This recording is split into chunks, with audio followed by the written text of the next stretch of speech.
My Thomas Story Library, Gordon. This is a story about Gordon the Big Engine. He was a very proud engine who always thought he knew best, but then one day something happened to make him realize otherwise. Gordon was always boasting and telling the other engines how to behave. One day he was showing off to Edward. "You watch me this afternoon as I rush through with the express. That will be a splendid sight for you when you're shunting trucks." And before he puffed away, Gordon said, "Don't play around with the trucks, Edward. It isn't wrong, but we just don't do it." Edward ignored Gordon. It was fun playing with the trucks. He came up quietly behind them and gave them a push. Then he stopped suddenly, and the silly trucks bumped into each other. "Oh!" they cried. "Whatever is happening?" Edward played until there were no more trucks to move. Then he stopped to rest. Suddenly, Edward heard a whistle. It was Gordon, and he was very cross. Instead of pulling nice shiny coaches, he was pulling lots of dirty coal trucks. "A goods train!" he grumbled. "The shame of it!" Gordon went slowly past with the trucks clattering behind him.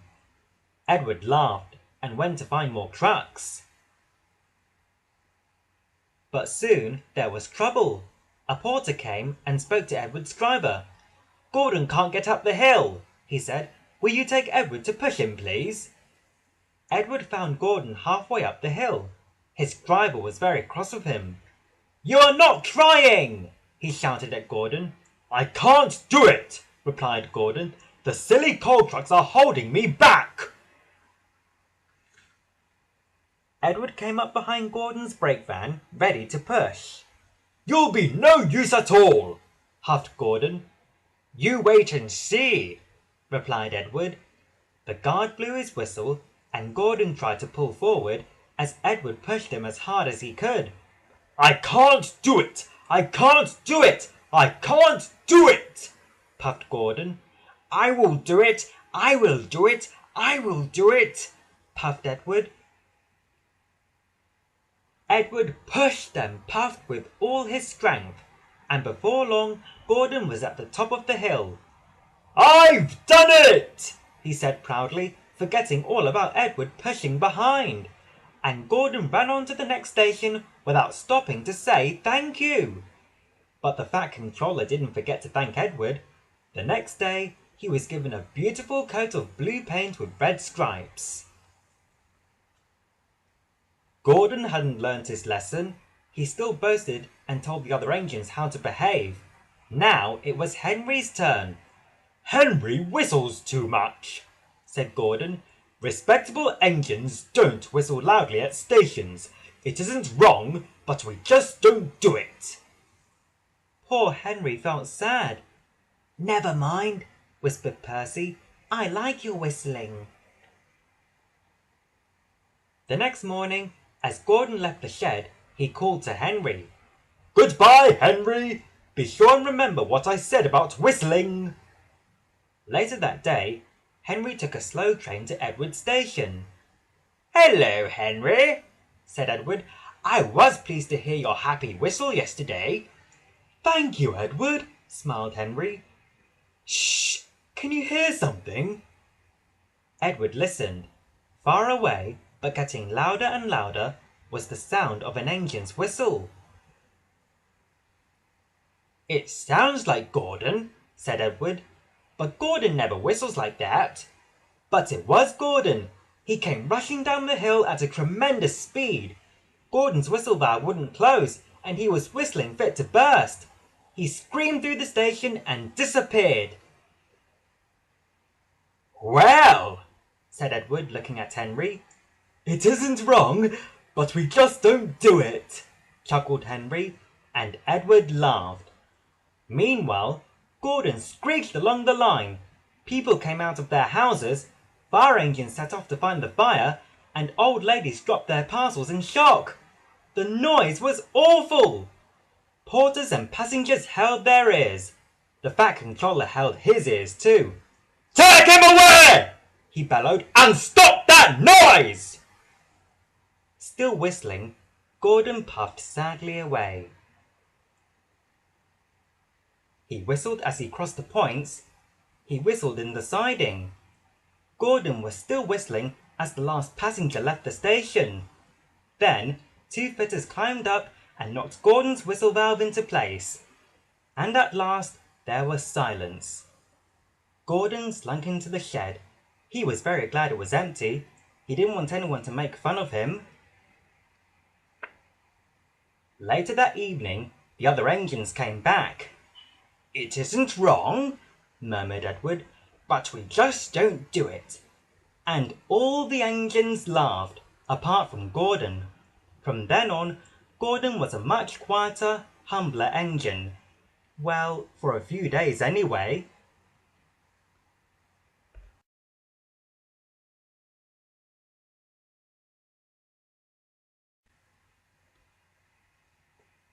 My Thomas Story Library, Edward.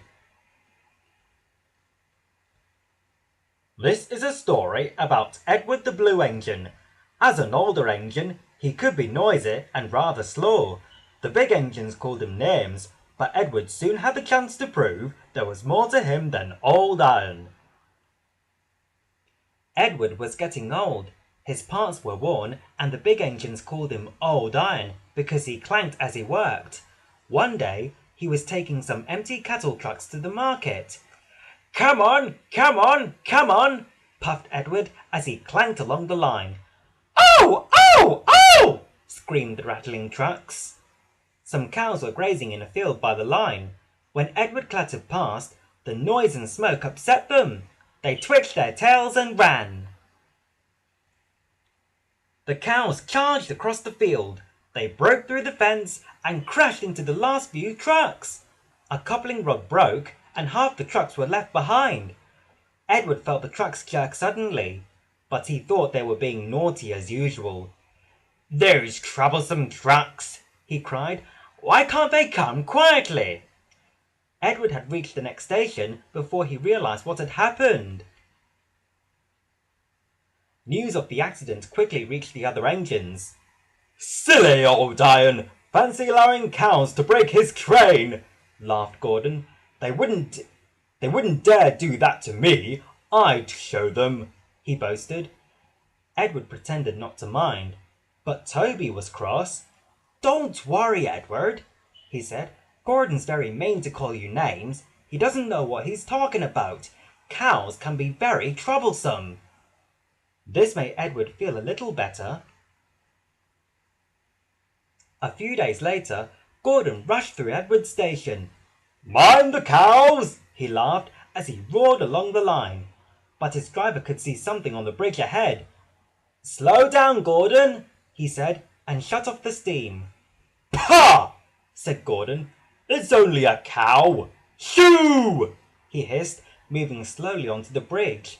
But the cow wouldn't shoo. She had lost her calf and felt lonely. Gordon stopped. "Be off!" he hissed. But the cow kept walking towards him and mooed even louder. Gordon was scared and backed slowly away. His driver and fireman tried to send the cow away, but she wouldn't move. The guard told the porter at the nearest station.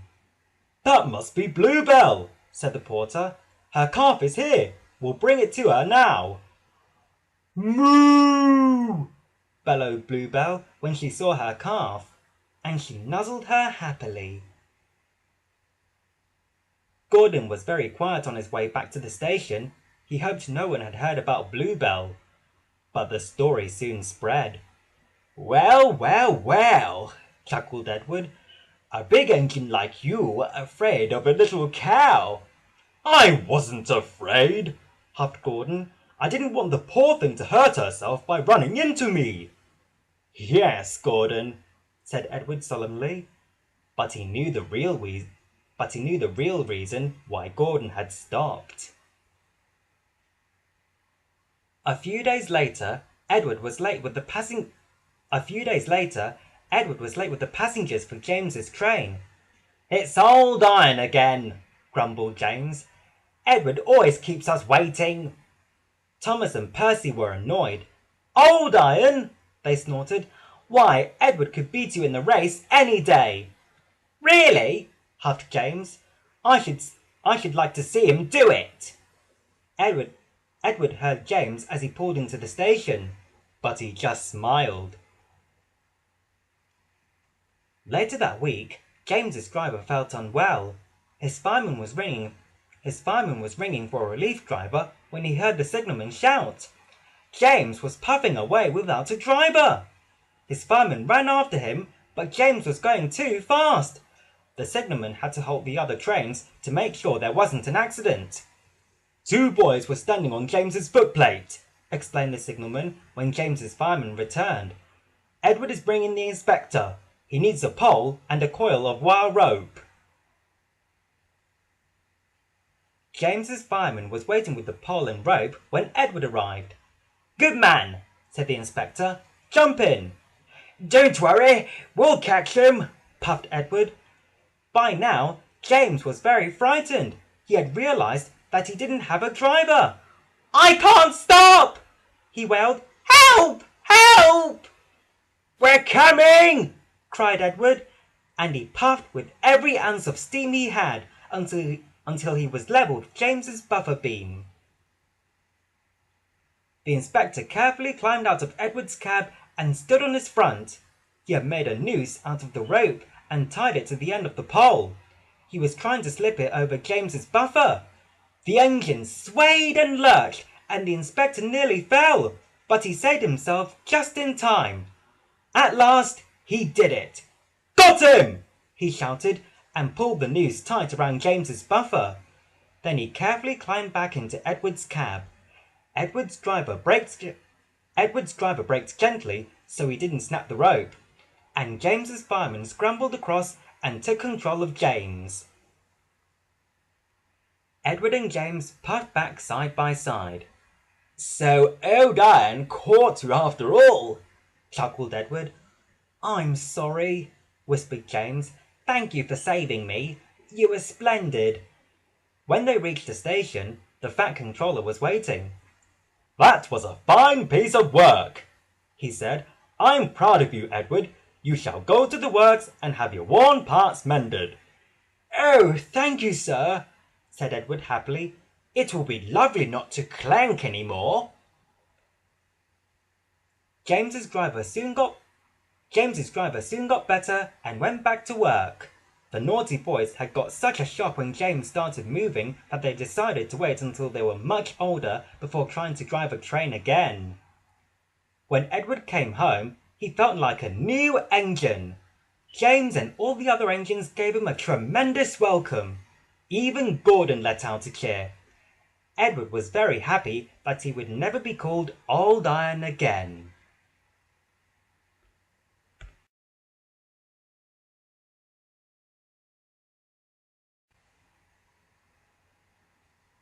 My Thomas Story Library, Duncan. This is a story about Duncan the narrow gauge engine.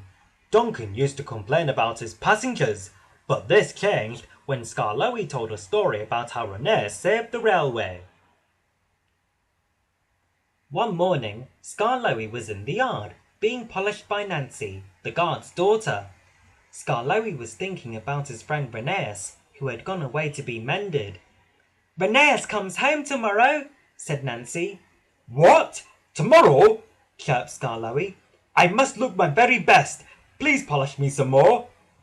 You're such an old fusspot, laughed Nancy. Duncan was jealous. Aren't you going to polish me too? He asked. Sorry, I have to get the ice lollies ready for the passengers, said Nancy. It's not fair, Duncan complained. Peter Sam gets a new funnel, Sir Handel gets special wheels, passengers get ice lollies, but I'm not even polished. Duncan enjoyed complaining, and he soon began to sulk. That afternoon, there was bad news from up the line. One of Skarloey's coaches has derailed, called Duncan's driver. We'll have to go there right away. Duncan took the workman to sort out the mess. "All this extra work," he grumbled. "It wears an engine out." The derailed coach was in the middle of the train, so Skarloey had gone on to the top station with the front coaches. Duncan brought the rear coaches home. He sulked all the way back to the station. "I get no rest! I get no rest!" he muttered. He arrived back just in time for his own 4 o'clock train, but he was sulky and wouldn't move. "Come on, we're keeping our passengers waiting," his driver reminded him. At last, they set off. Shortly before the next station, they came to a viaduct and Duncan ground to a halt. "I've had enough! I'm staying here!" he snapped. And he did too. Skarloey had to come down from the top station to haul Duncan and his train to the platform. The passengers were furious. They burst out of the train and told the drivers, the firemen and the guard what a bad railway it was. Duncan was still sulky. "Why should I have to work hard just to pull silly old passengers?" he asked. But no one was listening to him. The Thing controller was waiting for Duncan at the shed. "If you won't carry passengers, you won't get polished," he said sternly. "I'd rather not be polished if it meant I didn't have to carry passengers," Duncan muttered to himself, but he didn't dare say it loud enough for the Thing controller to hear. "I'm ashamed of you, Duncan," said Skarloey that night. "You should think of your passengers, not yourself. Passengers are just nuisance." "They're always complaining," replied Duncan. "That's no way to talk," said Skarloey. "We need passengers. No passengers means no trains, and no trains means no railway. I remember when René said our railway because he cared about the passengers." "Please tell us about it," said Peter Sam. Skarloey began. "René knew we had to keep the trains running or our railway would have to close. He was often short of steam, but he always struggled on to a station and then rested there when he got there. 'I mustn't stop between stations,' he'd say. 'The passengers wouldn't like it.'" "Pshaw!" huffed Duncan. He had stopped on a viaduct and hadn't cared at all. "One wet and windy afternoon," Skarloey continued, "when the rails were damp, René was travelling home with a full train. 'Ah! I've got cramp!' he groaned suddenly, and he stopped on the loneliest part of the line. His driver examined him. "Your valve gear is jammed. We need to reach the next station. Do you think you can get us there?" he asked. "I'll try," replied René bravely.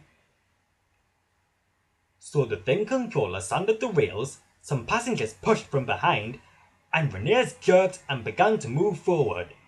"I'll get there or burst! I'll get there or burst!" René muttered to himself, and he moved slowly along the track until he finally reached the station. "Thank you for getting us home," the passengers said. "We'll tell all our friends that this is a really fine railway." "And so you see what a brave engine René is," said Skarloey to Duncan. "Thank you for telling us about him," whispered Duncan. "I was wrong. Passengers are important after all." The next day, René came home. The engines greeted him with a chorus of whistles, but the loudest whistle came from Duncan, who decided he would always put passengers first from then on.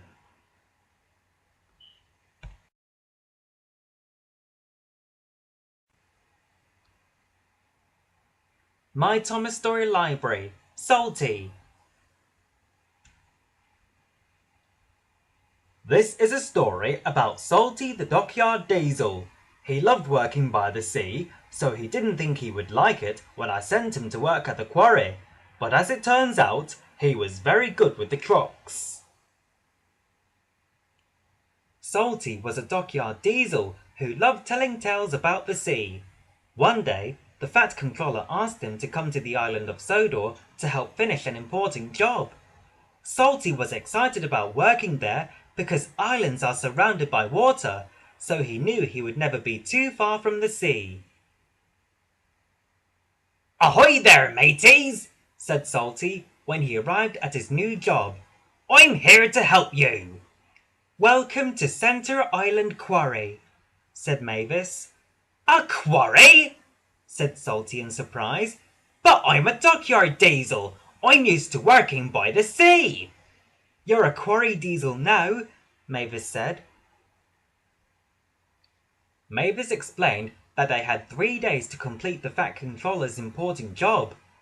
Salty was sad that he wasn't by the sea, but he was a really useful engine, so he got started at once. "Ah, well," he said, "at least I'll be working with trucks." "You'd better watch them," said Mavis. "They can be rather tricky." Bill and Ben, who were also working on the job, didn't think they needed any help, especially from a diesel. "He won't last 5 minutes," said Bill. "Yes, the trucks will trip him up soon enough," replied Ben. But to their surprise, the trucks gave Salty no trouble at all. "Yo ho ho and a bucket of prawns," Salty sang. "The tiller spins and the captain yawns," sang the trucks. Thanks to Salty, by the end of the day, the job was almost done. Bill and Ben were very surprised and rather jealous of Salty. "Here comes Mr. Show-Off," Ben said when he saw Salty pulling a long line of trucks down the track. "You have to admit he's got a knack with the trucks," said Mavis. "Maybe, but Driver says he'll bore the bots of us with his stories about the sea," huffed Bill. That night, Salty didn't come into the engine shed. Mavis was worried. She rolled up next to him and asked him what he was doing outside. "I thought I might catch a little sea breeze," said Salty sadly. "You really do miss the sea, don't you?" said Mavis. "I," sighed Salty, "I do." Then Salty told Mavis some of his favourite stories about the sea. Salty knew the quarry work was important, so the next day he told Bill and Ben his secret for getting the trucks to behave. "I like working to a musical rhythm," he said, "and so do the trucks. Why don't you give it a try, me hearties?" Bill and Ben thought singing songs sounded very easy. They decided to try it at once. But Bill and Ben weren't very good at singing, and they couldn't remember the words of the songs. Before long, the trucks were causing all sorts of trouble for them. Bill and Ben realized they would never be able to pull as many trucks as Salty. They watched jealously as Salty easily pulled long lines of trucks up and down the tracks. Later that day, the Fat Controller came to the quarry. He was surprised to see that his job had been finished.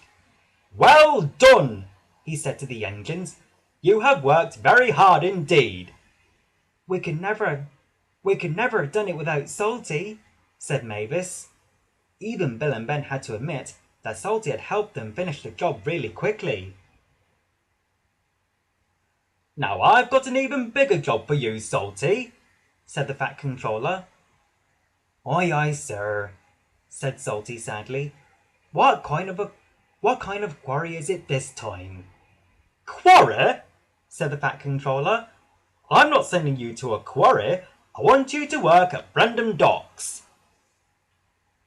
"The docks are right by the sea!" said Salty excitedly. "Yes, I thought you would like working there," replied the Fat Controller with a smile. "Oh, thank you, sir," said Salty. "Now this reminds me of a time at the harbour." And Salty was happily telling sea stories again. Salty is still working at Brendam Docks. He is very happy there because he can smell the sea air and watch all the ships sailing past. The engines on the Sodor Railway love working with Salty, and they all admire the fact that he can pull more trucks than any 3 other engines put together.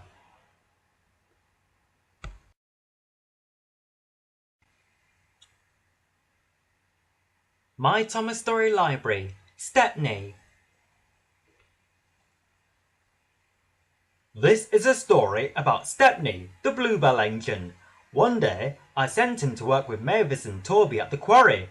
I told him to leave there before it got dark, but he didn't listen to me. Stepney usually worked with his friend Rusty, but one day, the Fat Controller said, "I hear you could do with a change of scene, so I want you to help Toby and Mavis at the quarry." "Thank you, sir," Stepney said. "Shall I be away for long?" "Just today," said the Fat Controller, "and make sure you leave the quarry before it gets dark. It's very easy to get lost up there." Stepney soon arrived at the quarry. Toby and Mavis were waiting for him. "We're glad you're here to help," said Toby. "We have a lot of work to do." "Are those my trucks?" asked Stepney. "Some of them," said Mavis. "There are lots more waiting in the sidings." "The more the merrier," said Stepney happily. Stepney really enjoyed working with Mavis and Toby. Later that day, the quarry foreman spoke to Stepney's driver. Do you want to take a night special to the building site on the new branch line?" he asked. "Yes, please," said Stepney's driver. He had forgotten the Fat Controller's warning about how easy it was to get lost up there in the dark. Soon night came. "Be careful, Stepney," said Toby. "It gets very dark on the hillside tracks." "I will," said Stepney. "Thank you for a lovely day. I do hope I can come back again soon." "Watch out," said Mavis. "The line can be rather spooky at night." "Thanks for the warning," said Stepney as he puffed away. Stepney made the delivery. Once everything had been unloaded, he set off for home. That was when the trouble began. It was very foggy, so Stepney could hardly see where he was going. "Mavis was right," he said nervously. "Suddenly everything does look rather spooky." "There's a signal box ahead," said his driver. "The signal is turned to green, so someone must be expecting us." But the points had been accidentally set in the wrong direction. Stepney and his driver didn't realize that, so they carried on down the wrong track. After a while, they realized they didn't know where they were. "We're lost," said Stepney's driver. "I think we should wait here until the fog clears." Suddenly, they heard a noise. "What was that?" said Stepney nervously. As the fog cleared, they realized they were in the scrapyard. Stepney's driver and fireman went to find the foreman. 2 diesels approached Stepney. "You'll make good scrap, Stepney," they said. "Help!" cried Stepney, but no one heard him. The diesels took Stepney to a smelter's shed. "Goodbye, Stepney," they said. Stepney looked up nervously. There was a huge grabber moving down towards him. "But I'm not meant to be scrapped!" he cried. "It's too late now," said the diesels. But just as the machine was about to grab him, it suddenly stopped. The Fat Controller had turned it off. He had saved Stepney. "Oh, thank you, sir," said Stepney gratefully. "You are very lucky that I decided to visit this yard tonight," said the Fat Controller sternly. "I can't always be around to save you, Stepney. You have to be more careful." Stepney promised to always listen to warnings from then on. Stepney's driver was in trouble too. He had agreed to do the night job without asking the Fat Controller first. He was very sorry for the trouble he had caused. He promised he would always ask the Fat Controller in future before taking on any jobs. "I have learned something useful from this," said Stepney. What's that? Asked the Fat Controller. I've learnt that there's no place like home, Stepney said. That's very true, said the Fat Controller, and that's where you are going now. When Stepney got back to the station, he told Rusty all about his scary time on the foggy hillside and his near miss at the scrapyard. Even though it had been exciting to work somewhere different for a while, Stepney realized he was happiest working on the Fat Controller's railway with his good friend Rusty.